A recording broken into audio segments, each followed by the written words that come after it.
வாரம் நம்ம வெண்பூசணி உருண்டை குழம்பு எப்படி வைக்கிறதுன்னு பார்க்க போகிறோம். கோடை காலத்துக்கு ஏற்ற வெண்பூசணி உருண்டை குழம்பு எப்படி வைக்கிறதுன்னு பார்ப்போம்.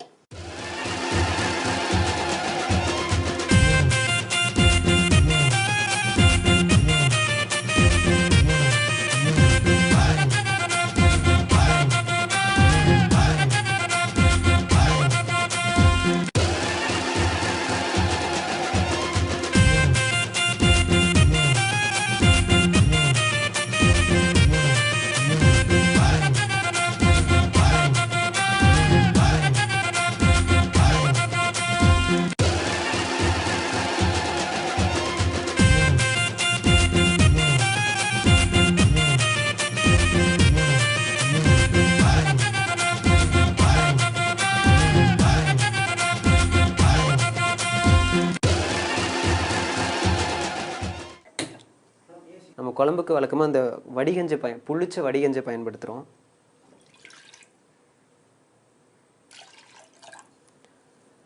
புளிச்ச வடிகஞ்சி பயன்படுத்தலாம். புளிச்ச வடிகஞ்சி கூட அரிசி கழுவுன தண்ணியை பயன்படுத்தலாம். அது கூட கொஞ்சம் தண்ணி. இப்போ இந்த வெண்பூசணியை நல்லா மேலே இருக்கிற தோல், அந்த விதையோடு இருக்கிற சதையெல்லாம் நீக்கிட்டு துருவி வச்சுருக்குறோம்.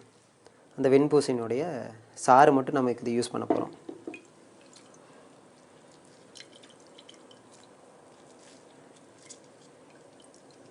ஒருவேளை நம்ம இந்த வெண்பூசணியை அரைச்சும் சாறு எடுக்கலாம். அப்படி அரைச்சி சாறு எடுக்கிறப்போ அது அவ்வளோ சுவையாக இருக்காது. இந்த துருவி அதிலிருந்து எடுக்கிறது தான். ஒருவேளை நம்ம இந்த வெண்பூசணி சாறு குடிக்க வேண்டிய சூழல் வந்ததுனாலும் இந்த மாதிரி துருவிட்டு அதிலிருந்து சாறு புளியறது தான் சரியாக இருக்கும். வெண்பூசணி நல்லா குளிர்ச்சி தரக்கூடிய ஒரு காய். வெண்பூசணியை தொடர்ந்து சாப்பிட்டுட்டு வரப்போ உடம்புல தேவையில்லாத இருக்கிற நீர் எல்லாம் குறைஞ்சிரும். சூட்டுனால வர வியாதிகளும் குறைஞ்சிரும். இந்த வெண்பூசணி நல்ல குளிர்ச்சி தரக்கூடிய உணவு அப்படிங்கிறதுனால குளிர்காலங்கள், அதாவது பனி காலங்களில், நல்ல அடமழை பெய்கிற காலங்களில் இதை உணவை எடுத்துக்கிறது தவிர்க்கலாம்.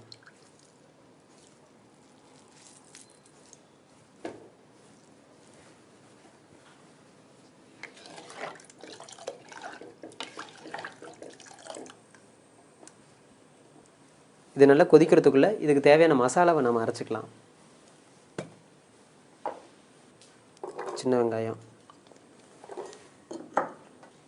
வர கொத்தமல்லி,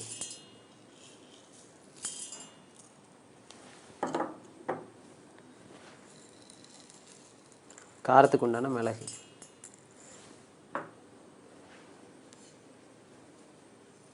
சீரகம், இஞ்சி,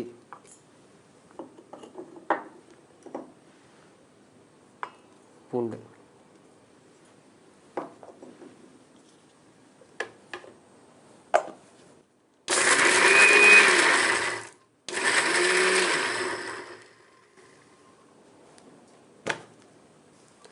இது நல்ல மைய அரைக்க வேண்டியது இருக்கும்.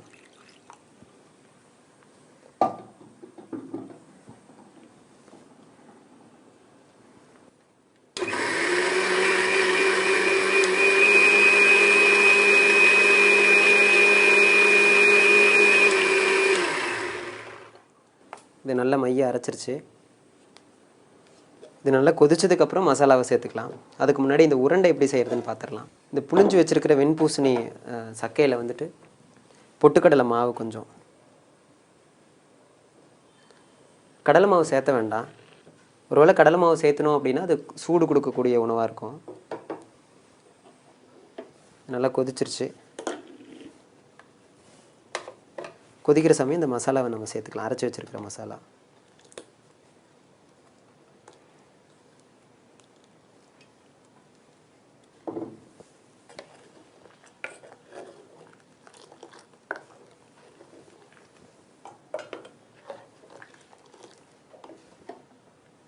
இந்த குழம்புக்கு புளிப்பு சுவைன்னு பார்த்தோம்னா புளிச்சிருக்கிற அந்த வடிகஞ்சியிலேருந்தே கிடச்சிரும்.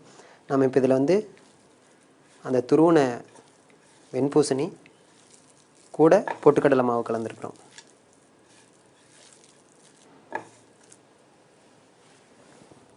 இது கூட ரொம்ப கம்மியான அளவு உப்பு. உப்பு ஒருவேளை அதிகமாக போட்டிங்க அப்படின்னா உருண்டை பிடிக்கிறதுக்கு வராது.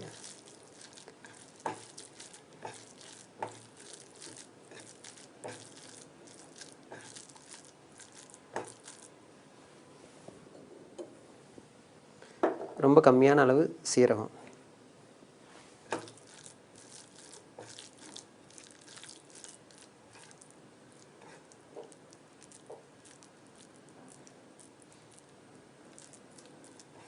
இது ரொம்ப சின்ன உருண்டையாக பிடிச்சி இந்த குழம்புல போட்டோம் அப்படின்னா அது அப்படியே கரைஞ்சி போனாலும் போயிடும். ஓரளவுக்கு மீடியமாக இருக்கிற உருண்டைகளாக போடணும். இந்த உருண்டைகளை எண்ணெயில் பொரிச்சிட்டும் போடலாம், அது ஒரு சுவையாக இருக்கும்.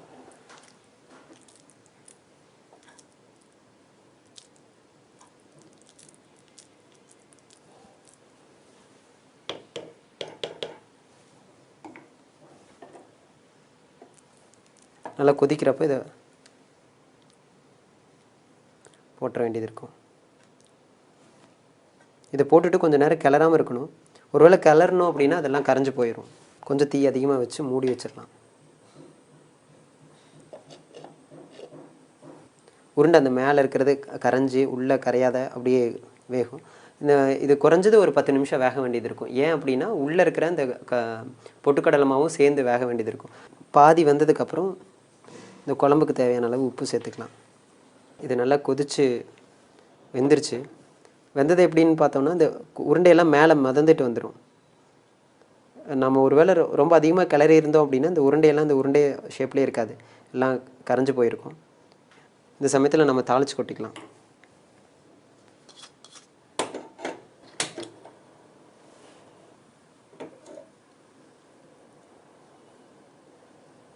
நல்லெண்ணெய், எண்ணெய் காஞ்சிருச்சு. கடுகு நல்லா பொரிஞ்சதுக்கப்புறம் நம்ம உளுந்து சேர்த்துக்கலாம். வழக்கமாக உடம்பு குறையிறதுக்காக வெண்பூசணி சாறு குடிக்கணும் அப்படின்னு சொல்லுவாங்க. அப்படி வெண்பூசணி சாறு குடிக்கிறப்போ ஒரு சிலருக்கு சளி பிடிக்கிறதுக்கு வாய்ப்பு இருக்குது. காரணம் என்னென்னா இது உடம்பை குளிர்ச்சி அதிகப்படுத்தி கபத்தையும் கூட்டும். அப்படி இருக்கிற சமயத்தில் நம்ம இதோட ஒரு 2-3 மிளகு சேர்த்துக்கிட்டோம் அப்படின்னா அந்த கபம் கட்டுறது குறைஞ்சிரும். உடம்பு குறையிறதுக்கு முக்கிய காரணம்னு பார்த்தோம்னா இது உடம்புல குளிர்ச்சி உண்டு பண்ணி ஜீரணத்தை சரி பண்ணும். இதுதான் இதனோட வேலையாக இருக்குங்க. இந்த உருண்டையோட நம்ம மசாலா ஏதாவது சேர்த்துக்கிட்டோம் அப்படின்னா இது கொஞ்சம் அந்த நம்ம வழக்கமாக இப்போ நம்ம வடை குழம்பு வைக்கிறோம், இல்லை உருண்டை குழம்பு வைக்கிறோம், அந்த மாதிரியான ஒரு சுவையோடு இருக்கும். இது வந்து சோறோட பிணைஞ்சு சாப்பிட்றதுக்கு நல்லாயிருக்கும். கொஞ்சம் புளிப்பு கம்மியாக இருந்துச்சு அப்படின்னா நம்ம சாம்பார் மாதிரி எடுத்துக்கலாம். இல்லை நம்ம வடிகஞ்சி ரொம்ப புளிப்பு அதிகமாக இருந்துச்சுன்னா புளிக்குழம்பு மாதிரியும் இருக்கும். அப்போல்லாமே நமக்கு வீட்டுகளில் இருக்கிறத வச்சு சமைக்கிறப்போ அவங்க இந்த மாதிரி 2-3 குழம்பு வகைகளெல்லாம் செஞ்சு சாப்பிட்ட மாதிரிலாம் இல்லை. ஏதோ ஒரு குழம்பு இருக்கும், அதுவே புளிக்குழம்பாகவும் இருக்கும், அதுவே சாம்பாராகவும் இருக்கும், அதுவே ரசமாகவும் இருக்கும். உளுந்து போட்டுக்கலாம். பெருங்காயம்,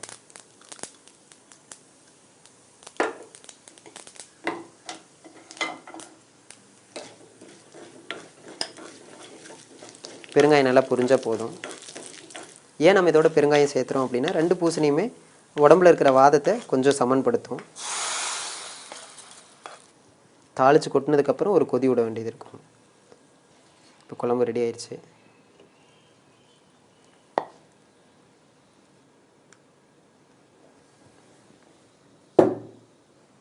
இது கடைசி கொஞ்சம் கொத்தமல்லி, கருவேப்பிலை. இந்த பச்சையாக சேர்த்துற கொத்தமல்லியும் கருவேப்பிலையும் இன்னும் நல்ல சுவையை கொடுக்கும். இந்த வாரம் வெண்பூசணியை பயன்படுத்தி வித்தியாசமாக உருண்டை குழம்பு எப்படி பண்ணுறதுன்னு பார்த்தோம். இதே மாதிரி அடுத்த வாரம் வேறொரு வித்தியாசமான மரபு உணவுடன் சந்திக்கிறேன். நன்றி, வணக்கம்.